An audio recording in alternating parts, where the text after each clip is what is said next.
Ini adalah pertama kalinya Hercule Poirot berhadapan dengan sebuah organisasi kriminal.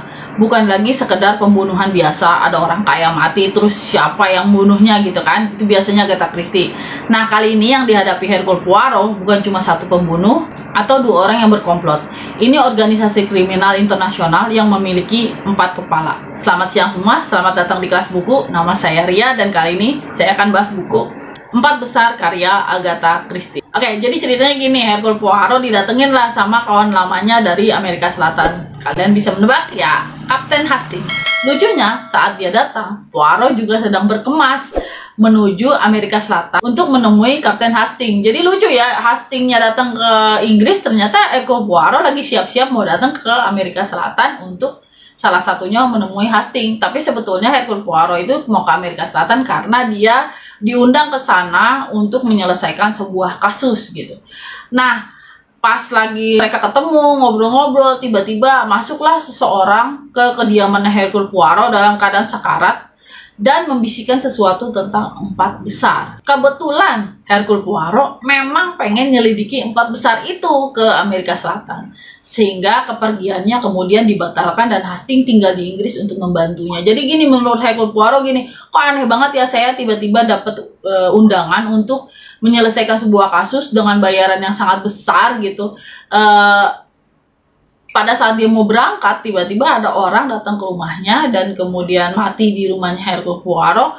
Tapi sebelum matinya dia ngomongin 4 besar juga. Kemudian Hercule Poirot bilang sama Hastings, jangan-jangan saya disuruh ke Amerika Selatan karena saya pengen disingkirin nih, karena mau ada sesuatu di Inggris gitu. Jadi ini Hercule Poirot ini bisa ganggu nih, maka yaudah dia dilemparlah ke Amerika Selatan gitu. Makanya kemudian Hercule Poirot ada nggak jadi kan, nggak jadi. Dia kemudian memilih untuk tetap tinggal di Inggris untuk bisa dibilang membongkarlah komplotan penjahat kelas dunia ini. Nah, dalam usahanya menangkap komplotan penjahat kelas dunia ini, Poirot harus keliling negeri dan lintas negara. Petunjuk-petunjuk yang ia dapatkan justru dari kasus-kasus yang kelihatannya kecil, seperti pembunuhan di sebuah bungalow, hilangnya seorang ilmuwan, pencurian radium, pembunuhan brutal bangsawan, tewasnya pecatur muda dalam permainannya, sampai penculikan Hastings. Dan kali ini Poirot benar-benar menemukan tandingannya.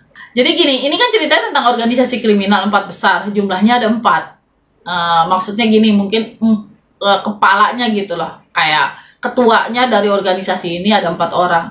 Nomor 1 ini otaknya, seorang laki-laki namanya Li Chanyeng. Konon dia ini orang yang memegang kendali penuh atas organisasi. Nomor 2 ditandai huruf S dengan 2 garis tengah, lambang dolar gitu ya. Terus menurut penyelidikan Poirot, nomor 2 ini adalah warga negara Amerika. Kemudian nomor 3 ini seorang wanita berkebangsaan Prancis. Nah, kalau nomor 1, nomor 2, nomor 3 ini orang-orang yang bisa dibilang susah untuk tersentuh hukum gitu. Mereka orang yang sangat berpengaruh, bisa dibilang masyarakat kenal mereka dan gak mungkin juga kita tiba-tiba nuduh mereka gitu. Wah, ini sepertinya bagian dari organisasi kriminal, gak mungkin gitu. Sehingga bagi Hercule Poirot nih ada nih yang bisa buat dikejar sama Hercule Poirot, yaitu tokoh nomor 4. Nomor 4 ini bisa dibilang dia kayak eksekutornya gitu, eksekutor dari setiap hal-hal yang dilakukan oleh organisasi 4 besar ini. Dan kasus-kasus yang diselesaikan oleh Hercule Poirot ini adalah kasus-kasus yang dilakukan atau diarsiteki oleh si nomor 4. Oke, banyaknya kasus mungkin bisa bikin kita happy ya, karena banyak strategi yang diungkap dalam pemecahannya. Kayak jadi buku ini lebih kayak buku kumpulan kasus gitu.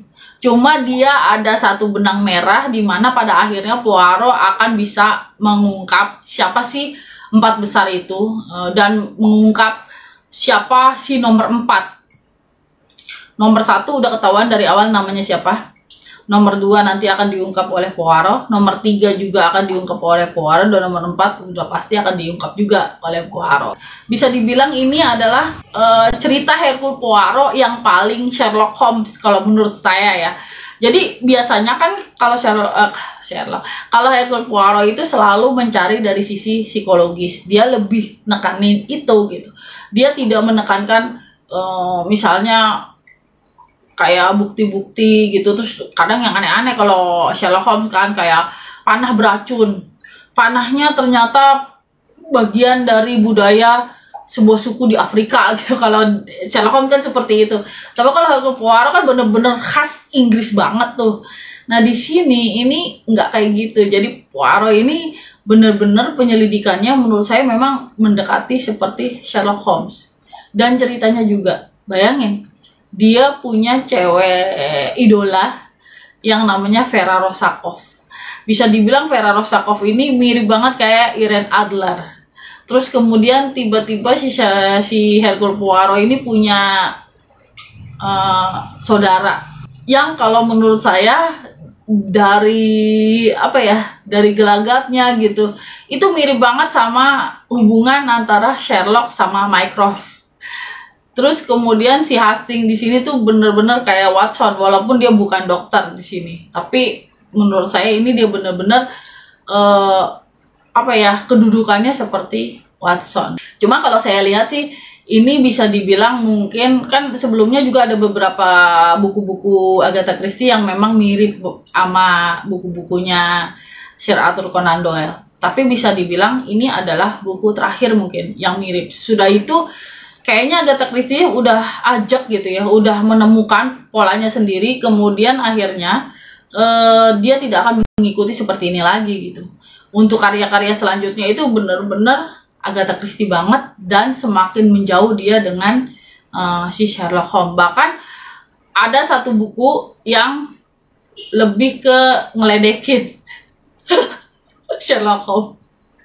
Oke, sampai di sini pembahasan buku kali ini. Like kalau kamu suka, dislike kalau tidak suka, dan kalau ada pembahasan saya yang salah atau ada yang mau diprotes, diperdebatkan, silakan tulis aja di kolom komentar di bawah. Akhirul kalam, assalamualaikum warahmatullahi wabarakatuh.